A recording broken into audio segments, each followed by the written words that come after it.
is good for my voice, but you won't fool the children of the revolution. Now you won't fool the children of the revolution. Now, now, no. Yeah!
Baseball ricochet. I said I'm just a man. I understand the wind in all the things that make the children cry. With my Les Paul, I know I'm small, but I enjoy living anyway. I bought a car, it was old but kind. I gave it my mind and it disappeared. I said, what can I do? We're all a zoo, all I do is play this baseball ricochet, ricochet. Deep in my heart, there's a house that can hold almost everyone. I loved a girl, she was a changeless angel. She's a city, it's a pity that I like me, yeah. I said I'm just a man. I understand the wind in all the things that make the children cry. With my Les Paul, I know I'm small, but I enjoy living anyway. Yes, I do. I said I love a girl, she's a changeless angel. She's a city, it's a pity that I like me, yeah. I said how can I live when all I do is play this baseball ricochet? This baseball ricochet. Oh baby, this baseball. Do this baseball. Do this baseball, baby, yeah.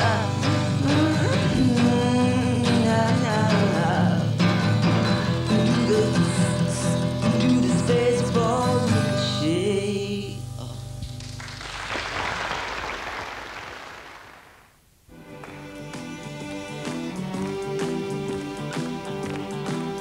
She's my woman of gold, and she's not very old, She's my woman of gold, and she's not very old, I don't mean to be bold, but to me I'll hold your hand. She ain't no witch, and I love the way she twitch, She ain't no witch, and I love the way she twitch, I'm the labor of love in my precious gloves, She's faster than most and she lives on the coast. She's faster than most and she lives on the coast. I'm her two-penny prince and I give her hot love. Treat I don't mean more.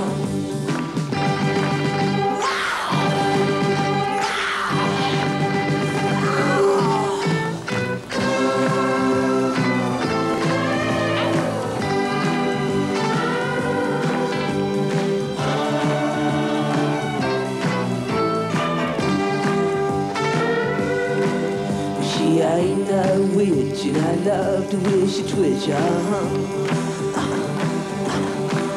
she ain't no witch and I love to wish she twitch,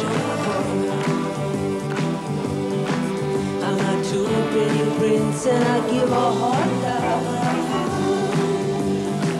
La la la la la la la.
love to boogie on a Saturday night. I love to boogie. I love to boogie. Jitterbug boogie. Teenage boogie. I love to boogie on a Saturday night.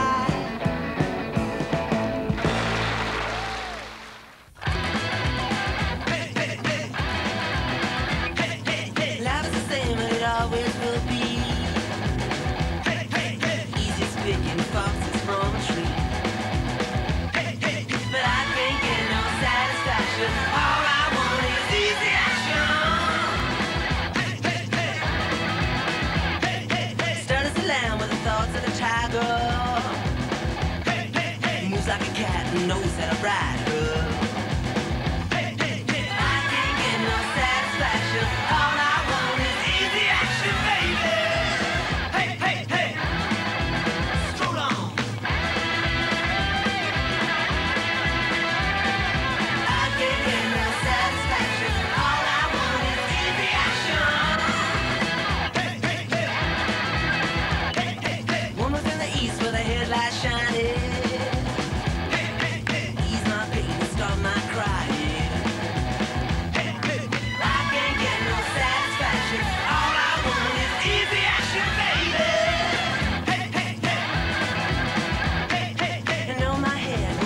Smiling, my wondrous walk on my telephone dialing. I can't get no satisfaction.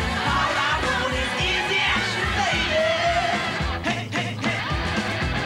Hey, hey, hey. I know it's true, she's a dude, but all I want is easy action. I know it's true, she's a dude, but all I want is easy action. I know it's true, she's a dude, but all I want is easy action, baby. Hey, hey, hey. Stroll on.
Did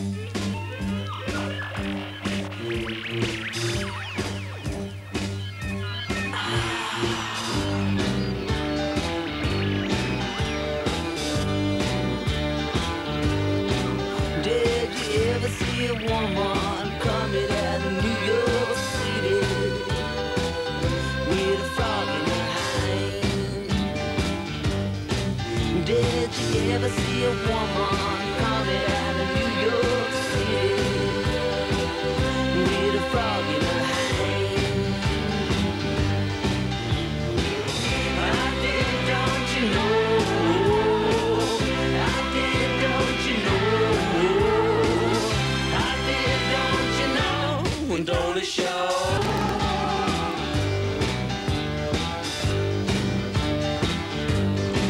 Did you ever see a woman coming out of New York City with a frog in her hand?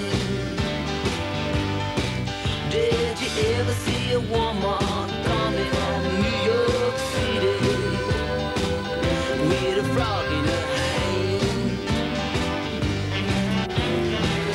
I did, don't you know? I did, don't you know? I did, don't you know? Don't it show?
But in the old days where a tall hat been a tattooed guy, ride a white swan like the people of a Beltane, where your hair long, baby, come the raw.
you're my love. Oh, girl, I'm just a jeepster for your love. Alright.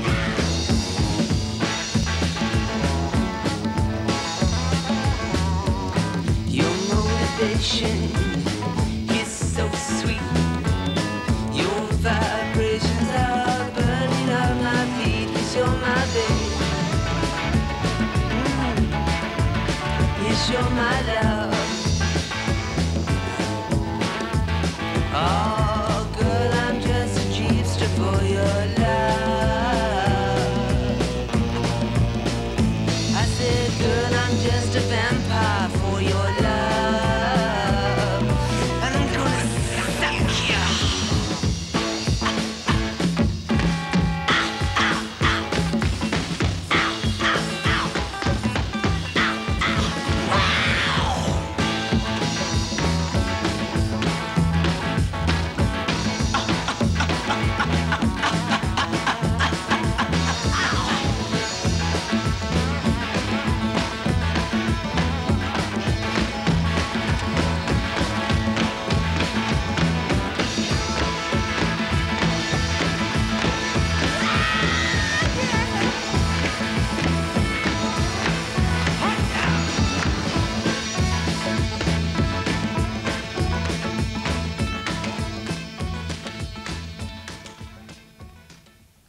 Oh yeah, we're the London boys.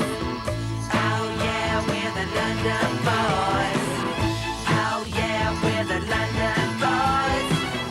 Oh yeah, we're the London boys.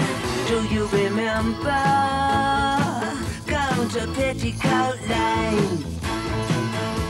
All the conceptions moving in your brain, but oh yeah, we're the London boys. Oh yeah, we're the London boys. Don't you remember that we're just the London boys? Oh yeah, we're the London boys. Might you mean a mud king dressed like fame? London to Brighton and then back again, but then oh yeah, we're the London boys. Oh yeah, we're the London boys. Don't you remember that we're just the London boys? Oh yeah, we're the London boys. Watch out, girl. Oh yeah, we're the London boys. Oh yeah, we're the London boys. Changing life's patterns to get to the top. And when you get up there, you don't know if you're there or what. Because oh yeah, we're the London boys. Oh yeah, we're the London boys. Don't you remember that we're just the London boys? Oh yeah, we're the London boys. Don't you remember that we're just the London boys? Oh yeah, we're the London boys.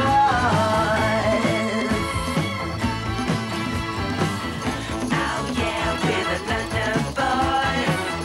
Oh yeah, we're the London boys.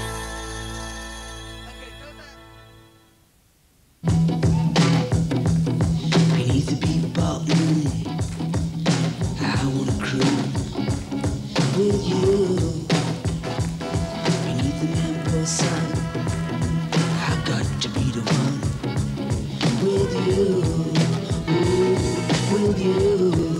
Ooh, you. My life's a shadowless horse.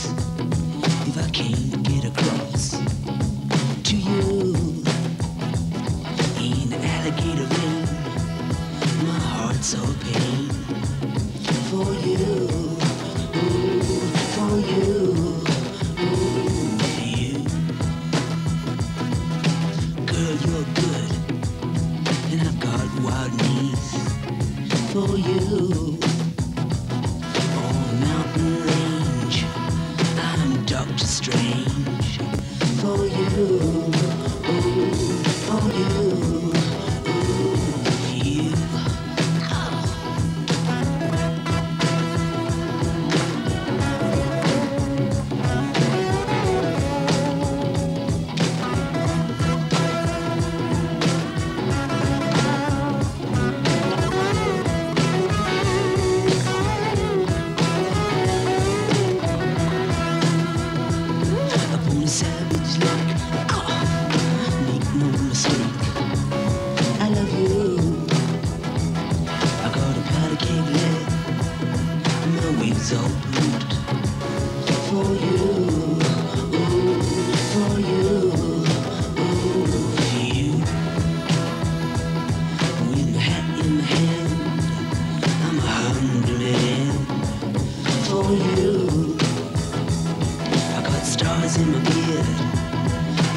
for you.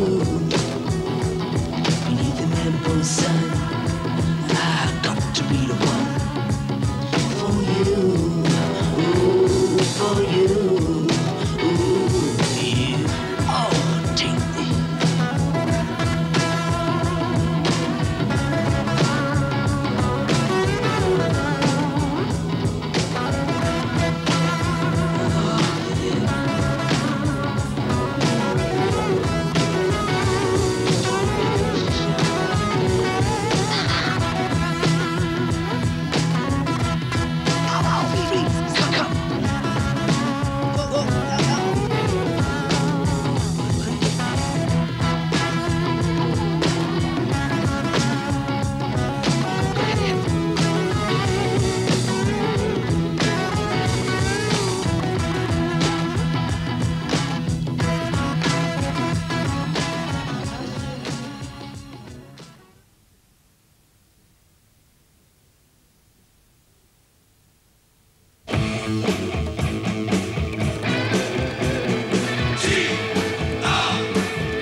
La la la la la la la la la, the light of love.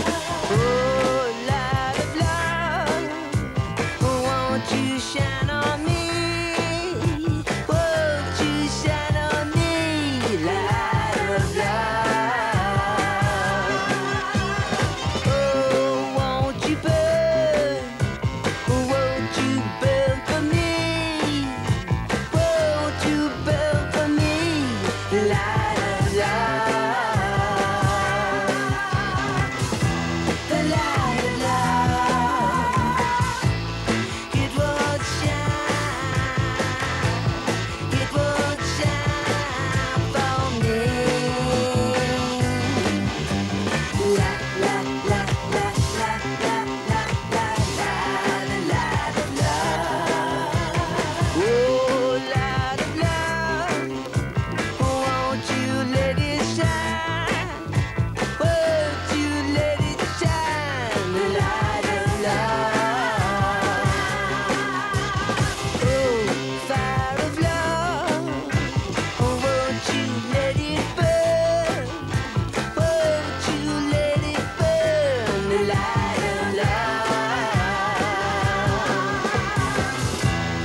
Well, you damage the soul of my suit. You pulled my love out by the roots. I'm not such a bad boy. Oh no. Well, you damaged the soul of my suit. You pulled my love out by the roots. I'm not such a bad boy. Oh no.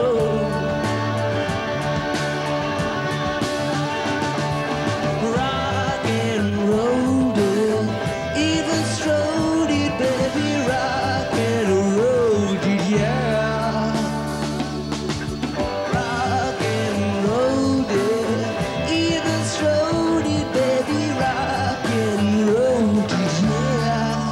Well, you ravaged the rooms of my chew. You slipped on the gloves of my love, but you're not such a bad girl. Oh no. Well, you damaged the soul of my suit. You pulled my love out by the roots. I'm not such a sad boy. Oh no.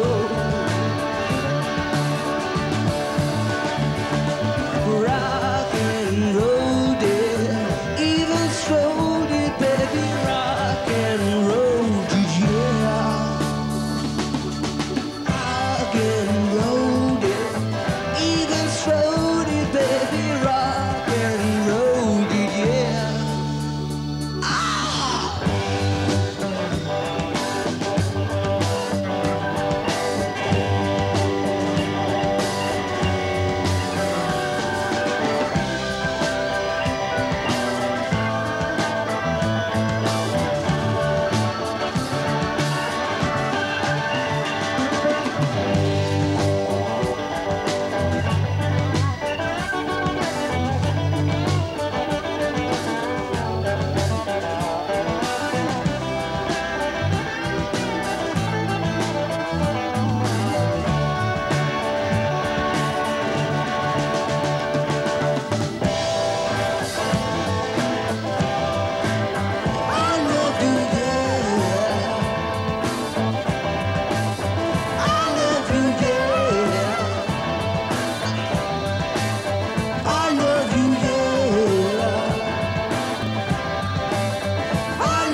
light is shining. I said, baby, hold me tight. Moon beams are twining in the portal of my side. You're so right. La la la la la la la la la la. Well, you still love my la la la la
Yeah, the first time when I ever saw him was actually on Top of the Pops.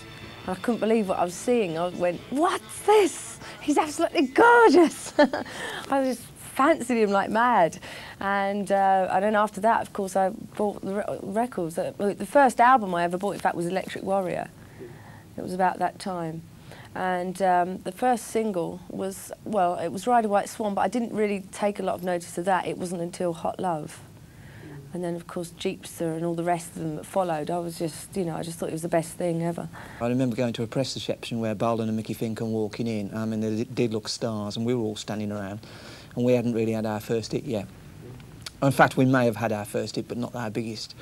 And Chas Chandler, our manager, that's the bass player out the Animals, said, you know, next year it'll be as big as him. And I said, well, we thought, nah, it's, you know, it's mega Bolan, you know, a bit really big, you know. So the competition thing, as you were mentioning, was that the following year it was more the point of avoiding each other's record releases. And it was healthy competition because he knew when to put a record out, and the best time was when we didn't put one out, vice versa, you know, because similar people were buying them. I think if I was to choose one of Marc's records as a desert island disc scenario, the one I liked most was Hot Love. That just got a lovely lilt to it, and it was just in fact, when we were on stage and it was to break strings, I always used to play that. Go into that, and I even used to sing it, you know, messing about. I don't know, I just liked it. It was perfect, really. I remember, you know, as a child, previous to that, watching Top of the Pops, because my sister was older and stuff, and I'd watch it and take music in and stuff. But it was just, for me, the unique combination of the age I was at and the fact that suddenly there was this person that was completely alien to anything I'd ever seen before as a pop performer or as a pop star or whatever. And it was just, the whole thing was right for me and the time. And suddenly I took on this whole world of pop music, and Bolan was just an amazing star and performer. And I managed to persuade my parents that I could purchase this record with a little bit of their help. Because again, it was a unique thing for me to say, I want to buy a record. It's like, what do you want money for records for? And so I went off, and I think it was 45 pence or something like that for my first ever record. I remember going into Coventry City Centre on the bus to Jill Hanson's record shop, and picking up Hot Love on Fly Records and sitting there on the way home on the bus and reading all the credits and flying. It's like a whole thing for me.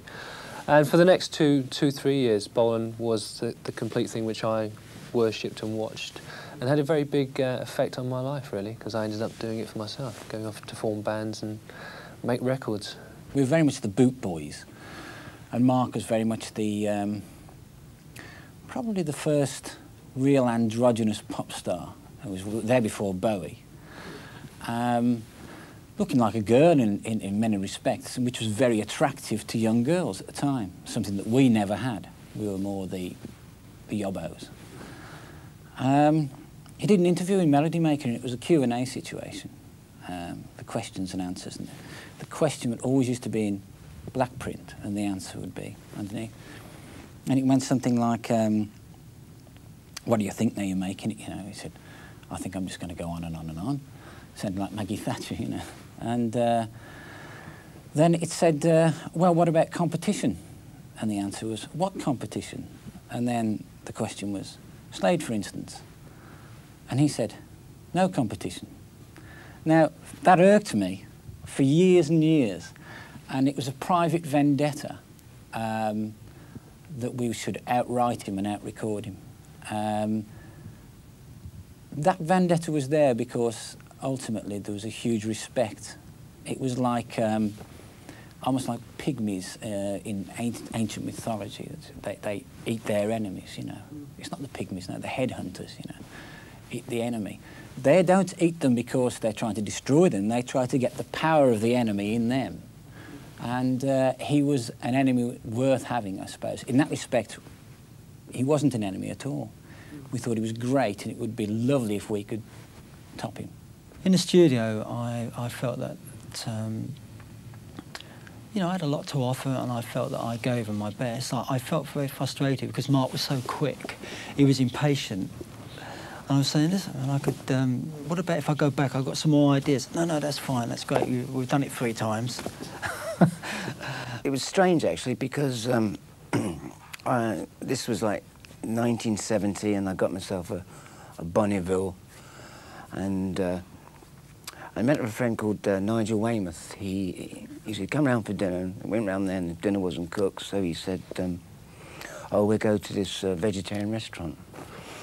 I pulled a face and everything and had a fight with my girlfriend, and then what happened was, went up to the restaurant, went in there, and there was Marc. I didn't know Marc from anybody, from Adam, and Nigel introduced me and said, oh, this is Marc. And I met June, sat down, this is Marc Bolan, oh, great. She's doing Deborah and everything, and we got chatting and everything, and Marc said he was having a terrible hustle trying to find somebody to play percussion and everything. And Nigel was pushing me, saying, oh, you know, do it. I said, no, I didn't really want to do it. And then the waiter came along, and it was brown rice with brown rice and vegetables with brown rice. And next thing I know, Marc turned up, 10 o'clock in the morning, really keen, with his cloak, you know, and his ballet shoes, and full of high spirits, right on the nose, came up, and we just played and jammed for about 3 hours, drank lots of coffee, joked and laughed, and just took off. And then we went to Wales.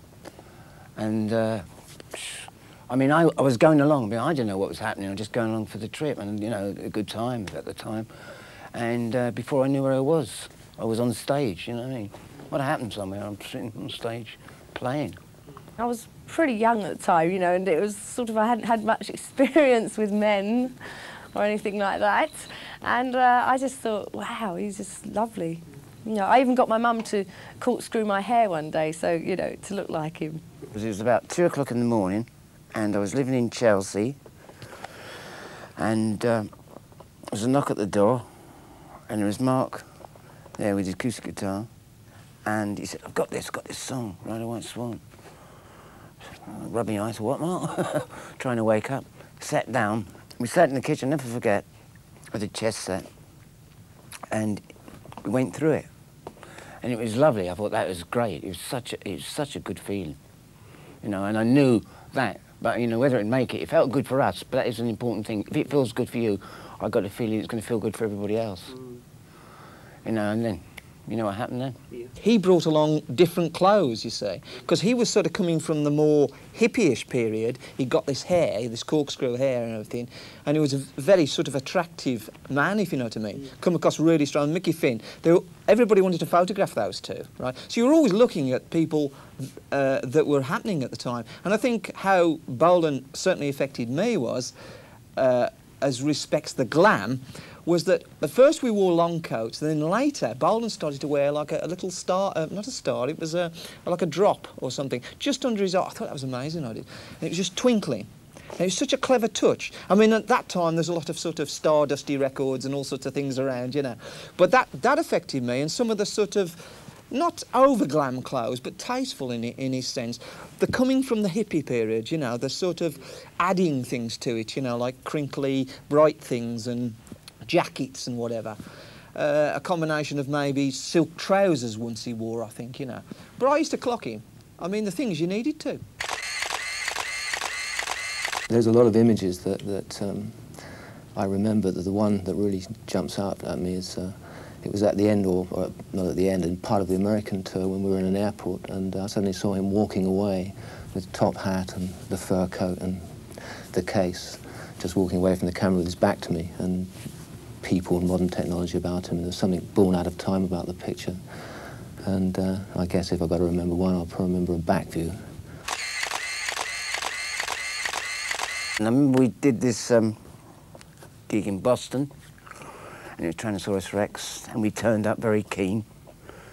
Then, and I think it was a lady who was some stage manager, turned up, and we both looked at her, and she said, ah, this is Tortoiseshell Rex, is it?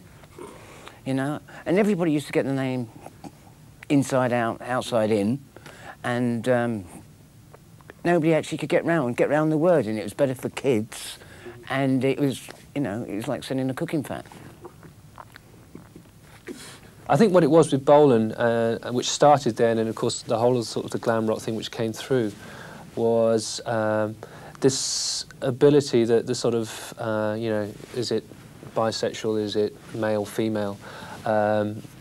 It was different, it was weird. And also I think Bolan was the first star that I can think of, and again now as a person who can look back previous to that and read things, was the first kind of star where you actually wanted to look like that star. Because I remember with him, for instance, sticking sort of glitter with glue. Actually, it was flour and water. I got flour and water and did it all under my eyes, and walked round to our local paper shop just to pick up the evening paper. And it was a big statement for me. It was like, you know, I'm different. You know, I'm not like you. I'm weird. And of course, they all thought I was very weird and completely off my box. We was in America, and Mark had ordered all these clothes to come over in a trunk. Yeah. Anyway, they arrived and back to the hotel, and Mark said, "Oh, I've got the trunk, and it's made by Akasura and everything." And he opened the trunk and all these things, and then he pulled out a zebra suit with a towel, you know, ring. But the thing is, what they didn't do, didn't cut the towel, and it was on the ground. So when he put it on, very small, they forgot that, and the towel was there, and he was swinging about like this. Yeah, am I out of shot? All right. Anyway, it was his towel and his zebra thing, and of course everybody fell about, and I was laughing. And Mark turned and picked up his towel and put it underneath, and he turned around and said to me, he said, "Well, that's show business." And I still now, it makes me laugh, man. You know, with that towel. And it was about 2 or 3 foot in the ground. Every time he walked around, he's knocking glasses off the thing, yeah? And that would be it. That would be it, yeah. He cracked something that was huge, and the sound of it was so sexual, and as I said before, this androgyny became so attractive, much like Madonna is doing now, except that her records, they've got a lot of sexuality in there, but they hadn't got that, that sort of, you could almost touch the sound in Mark's records. It was, I mean, Get It On in particular, and, you know, that sort of Meanwhile I Was Still Thinking at the end, that bit of Chuck Berry thrown in. It always sounds like people were having a real good time in there. And from what I've heard since about the way the records are made, and I think I heard Visconti talking, I mean, he did a great job on those records. I found Mark could be very, very affectionate. There were times, especially in the early years, he used to be very affectionate, and the fact that you felt that he cared for you. And I always remember that little tweaky smile of his, you know, and he put his arm around you, you know, and that was lovely, you know. You felt that, you know, that you belonged. Yeah, it was a nice vibe.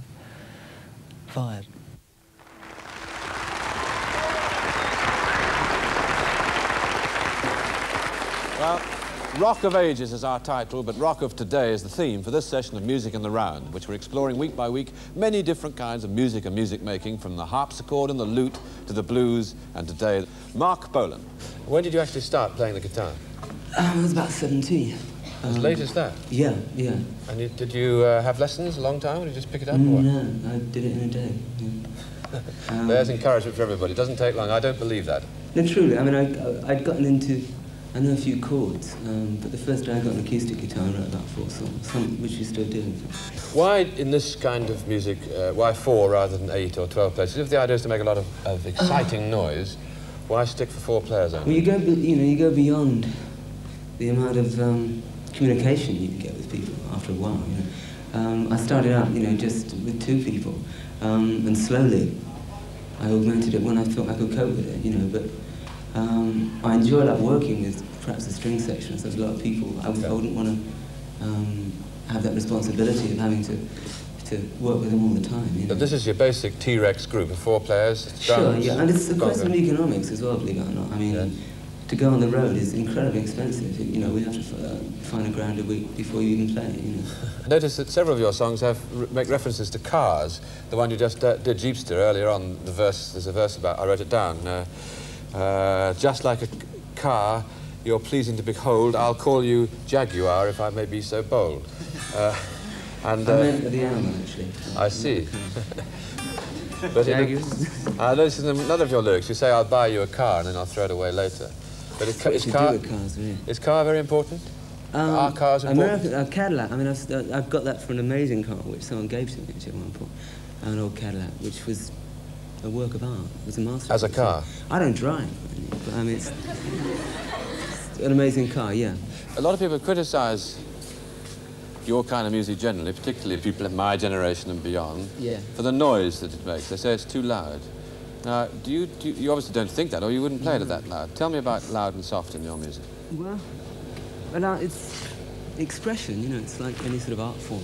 You're using volume to express yourself, really. I mean, the volume allows one to get more into the music, you know. Yes, but many people say that the music is very monotonous, that it's only loud, that it goes out. A lot of people say a hammer lot and of tongue. things about a lot of stuff, you know. Most of them aren't always very informed on what they're talking about.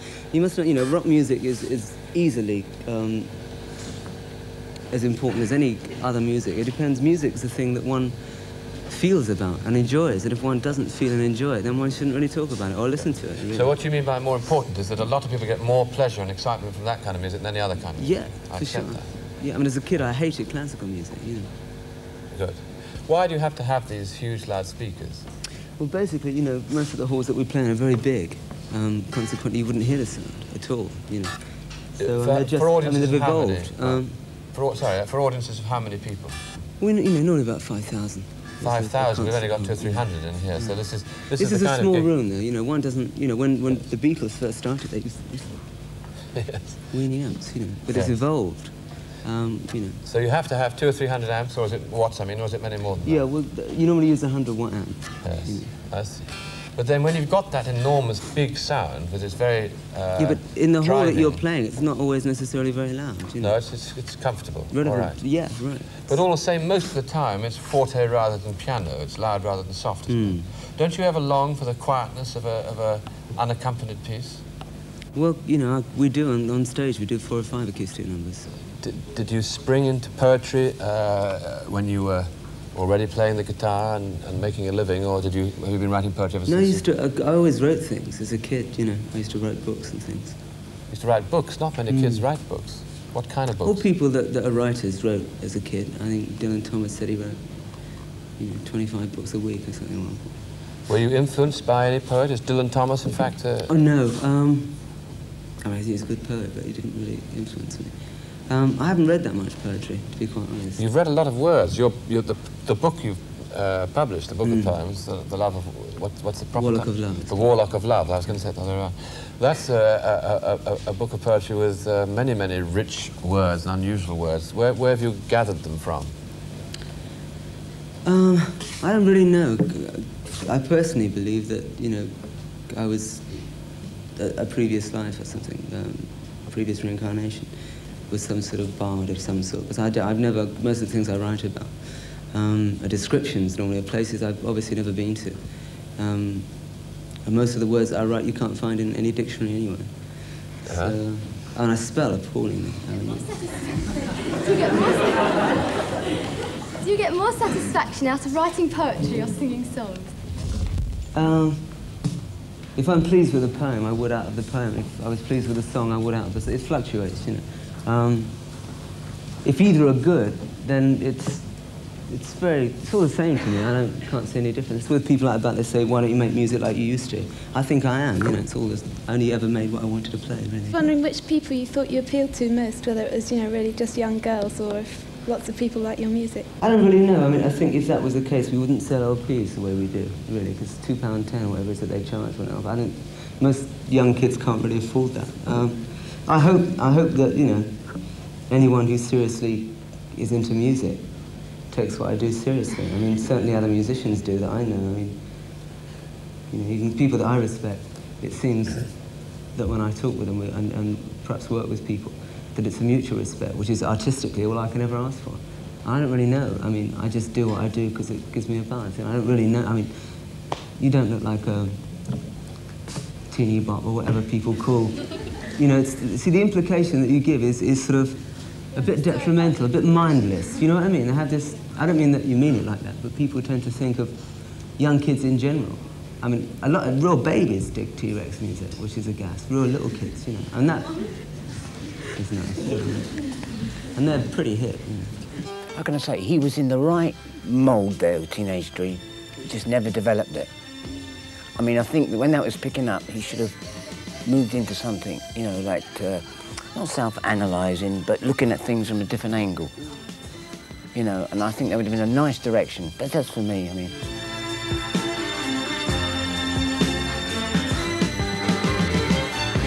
Whatever happened to the teenage dream?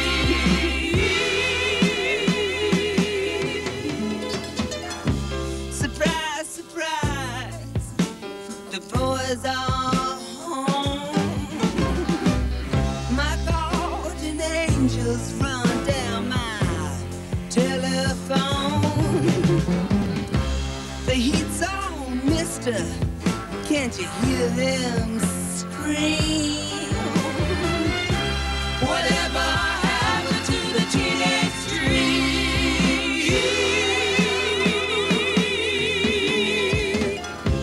The curfew comes at the crack of night. The sad old wino aches to dissipate the fright. The jet junk driver speeds past in his machine. But whatever happened to the teenage dream? A broken guard from a rusty world, sweetly mouth touched in onyx blood. His prison bars were very hard to clean.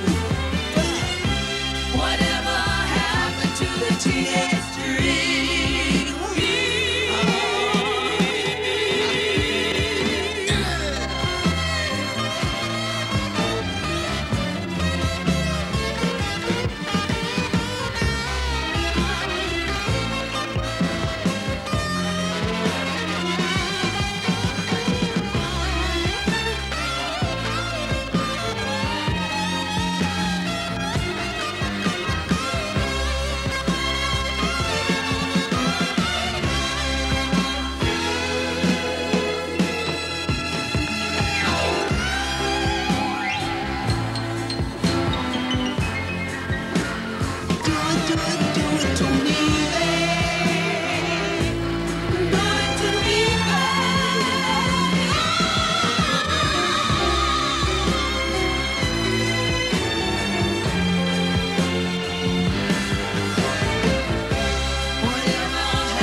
In the bums and thieves.